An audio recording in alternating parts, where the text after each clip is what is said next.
Погрузиться в историю малой родины, листая страницы книги. В честь столетнего юбилея республики в Чебоксарах презентовали издание «Чувашия древняя и вечно молодая». Какие интересные факты скрывает книга? Об этом в материале Екатерины Даниловой.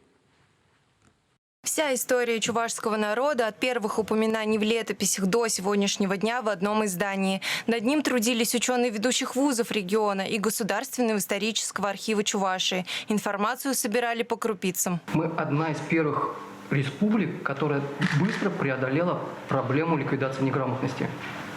Практически все остальные национальные автономии сделали это гораздо позже, чем Чувашия.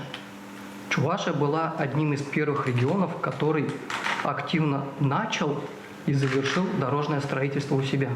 Технологию дорожного строительства перенимали не только соседи, но и коллеги из Средней Азии и Бурятии. Чувашия, в свою очередь, отправляла делегацию в автономию немцев в Поволжье, чтобы строить им дороги.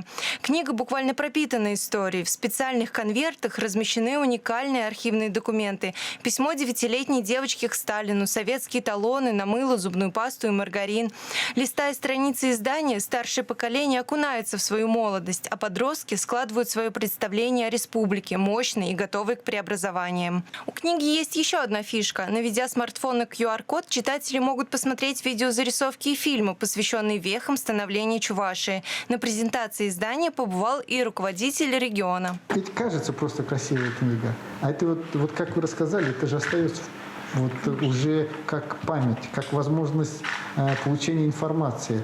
Олег Николаев поблагодарил авторов и руководителя проекта за проделанную работу и наградил их юбилейными медалями в честь столетия Чувашской республики. Чувашское книжное издательство совместно с ГТРК Чувашия и Советская Чувашия готовит еще один подарок республике – проект «Сурский рубеж», посвященный годовщине строительства рубежа обороны в период Великой Отечественной войны. Но пока все подробности держатся в секрете. Екатерина Данилова, Алена Артемкина, Вадим Владимиров. Вести Чувашия.